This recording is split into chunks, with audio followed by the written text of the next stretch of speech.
I will beat India alone, এই কথাগুলো কে বলছিলেন জানেন? উসমান তারিক, পাকিস্তানের এক নব্য ক্রিকেটার। হ্যাঁ, নিউ কামারই হবে, নতুন ক্রিকেটার, যে অ্যাকচুয়ালি তার বোলিং স্টাইলের জন্য খুবই আলোচিত তার বোলিং স্টাইলের জন্য। কারণ সে যখন বলটা ছুঁড়ার আগে সে এমন একটা স্টাইলে এসে বলটা করে যেটাকে দেখে মনে হবে যে সে নার্নির মতো অথবা সাকিব আল হাসানের মতো বল করছে। ঠিক সেই মুহূর্তে এসে আবার থেমে যায়, থেমে আবার বলটা ছুঁড়ে। অর্থাৎ নার্নি প্লাস বুমরা প্লাস সাকিব আল হাসান, মানে কি একটা স্টাইল, তার আজব একটা স্টাইল।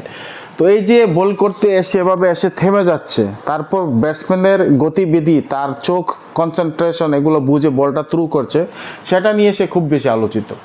রিসেন্টলি সে বেশ কিছু উইকেটও পাই, বেশ তার অতীত ইতিহাস তেমন একটা খুব বেশি না, লম্বা না।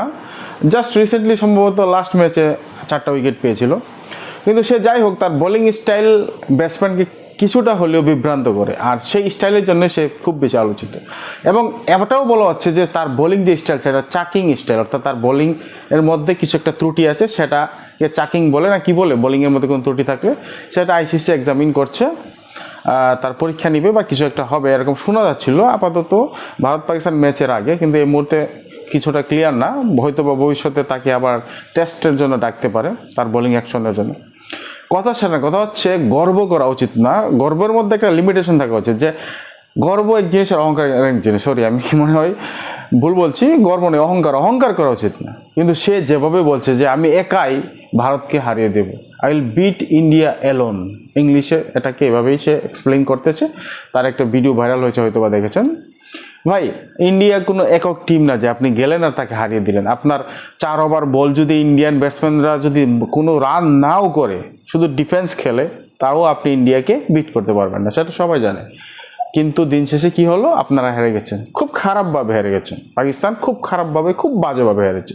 ভারতের যে টার্গেট ছিল 175, সেটা উত্তীর্ণ হতে পারেনি পাকিস্তান, এবং তারা অনেক আগেই হেরে যেত। বেশ কয়েকটা ক্যাচ মিস হওয়ার কারণে সেটা 114, 115-তে গিয়ে ঠেকেছে সম্ভবত। কথা সেটা না, কথা হচ্ছে অতি অহংকার ভালো না, অহংকারই পতনের মূল। এবং এই যে লোকটা, যার নাম উসমান তারিক অতিরিক্ত অহংকারী বলে মনে হয়েছে আমার কাছে। এবং মিডিয়া হাইপ আজকাল যা ঘটে, কোনো একটা কাউকে নিয়ে আসে এবং এত হাইপ তুলে যে সে একটা ভূমিকম্প এনে দেবে, একটা ঝড় এনে দেবে, সব কিছু ধ্বংস করে দেবে। আসলে কি তাই?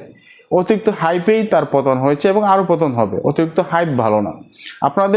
আপনার বা আমার বা যে কোনো ব্যক্তির বা যে কোনো কিছুর যে একটা লিমিটেশন আছে না, ওই লিমিটেশনের ভিতরে থেকে কথা বলা উচিত।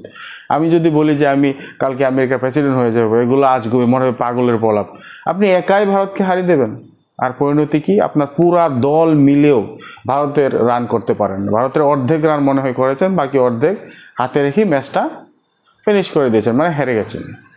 সুতরাং প্রত্যেকে লিমিটেশন নিয়ে কথা বলা উচিত। আপনি একা ভারতকে হারাতে পারবেন না, সে যোগ্যতা আপনার নেই।